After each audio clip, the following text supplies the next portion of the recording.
Autre sujet, la commission d'enquête sur l'islamisme. Marine Tondelier a été auditionnée hier par la commission d'enquête sur les liens entre islamisme et mouvement politique. Alors, fabuleux. Elle sera labellisée. Hein. C'est comme Guillaume Farde. C'est-à-dire que la réalité n'existe pas pour tous ces gens-là. Eux, ils seront tous labellisés. Il n'y a aucun souci. Extraordinaire. Ah bah oui, c'était surréaliste. Alors, je vous propose de l'écouter sur l'islamisme. Madame Tondelier, c'était hier. Premier passage.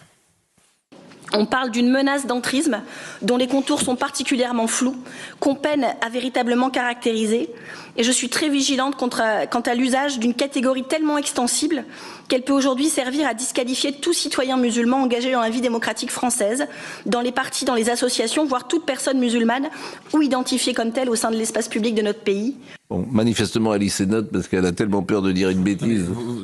Moi, je pense que c'est très important de revenir là-dessus parce que moi, j'ai écouté l'intégralité de cette commission. Elle lit quasiment tout le temps des notes. Ben oui. Parce que c'est sans doute des éléments de langage qui ont été préparés. Parce qu'elle est incapable de faire autrement. Je trouve que ça témoigne beaucoup de l'état d'esprit. De la fébrilité. Vous savez, elle a été interrogée, on en avait peut-être pas parlé ici, mais il y a une candidate écologiste à la mairie de Saint-Ouen qui a jeté l'éponge parce que elle a entendu dire dans le parti, dans l'aspect local de son parti, que son homosexualité serait un obstacle à son élection dans les quartiers populaires de Saint-Ouen. Et donc elle a jeté l'éponge.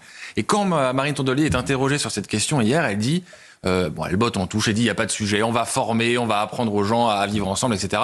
Et surtout, elle dit cette phrase que j'ai trouvée incroyable, il n'y a pas plus d'homophobie à Saint-Ouen qu'à Versailles. Alors là, franchement, je me suis dit, ça y est, et en France, on a tout entendu. On a appris que le terrorisme était d'extrême droite. Souvenez-vous, c'est la copine à Sandrine Rousseau. Quelque part, les avoir en France, ça nous permet aussi de les surveiller. Elle nie toute menace caractérisée. Oui, sceptique sur l'objet de cette commission d'enquête présidée par le député LR Xavier Breton, la chef de file des Verts assure que ce dont la France a avant tout besoin, c'est d'apaisement.